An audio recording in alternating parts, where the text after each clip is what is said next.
Okay, this is a little video showing how I made the little box this morning that I designed to put my little homemade fudge in.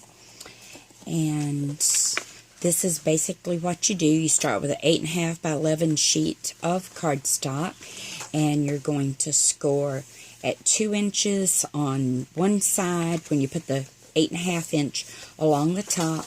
Flip it around, score it at 2 inches on the other side.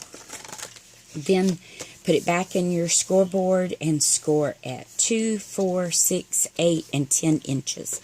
So you're going to have 2-inch wide panels here, and then your 1 inch is what's going to create the little flap that you'll use as for whatever closure method that you want to. Then you're going to cut away these 2 ends. You're going to cut away your humped score lines from this end and then do the same on both sides. So, see if we can do this one really quick. This is just a piece of 65-pound cardstock. The white was a 100-pound cardstock. So there's my 2-inch scores.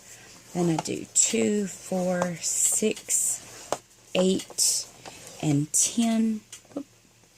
I think I missed the 10 there. Can I fix that?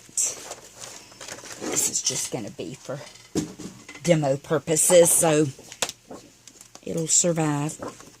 Then, when you flip your piece of cardstock over, you'll see all these humped score lines that you're left with from where you indented on one side to the opposite side. I cut from the back so that I use those humped lines as a guide, and you want to cut those humped lines away when you cut these 2 end corners.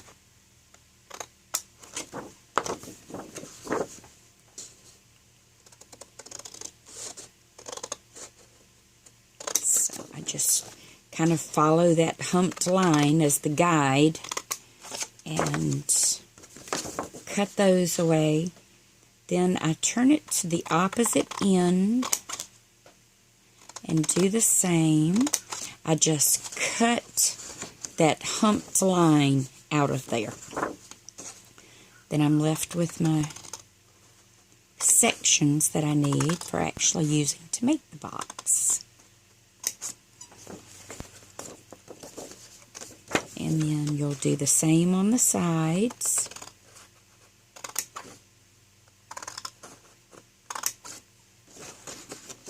Cut that away.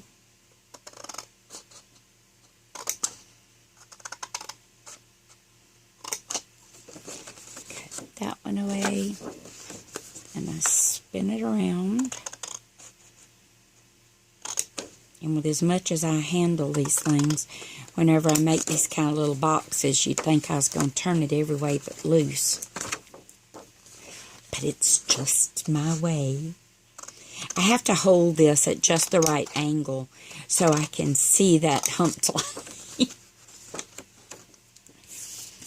So, there's all my lines cut off like I need them to be. Then, I'm going to start folding and creasing.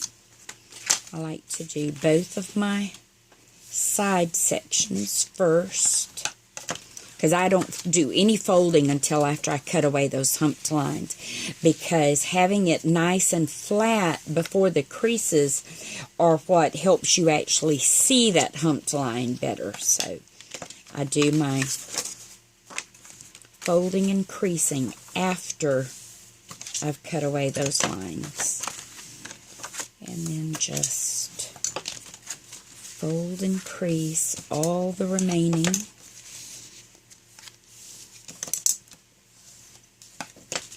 And then if you want to round the corners, you can use the 1/4 inch or the 1/2 inch, either one, I just think the little rounded corner kind of I don't know, sets it off more so than being square.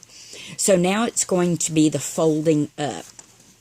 And what's nice about this is when you look down in the box, you don't see any open seams where they've like been glued together.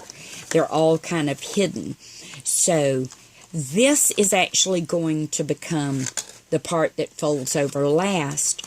So the back section folds in, this end section folds up, and then this folds over and gives you a perfect square end.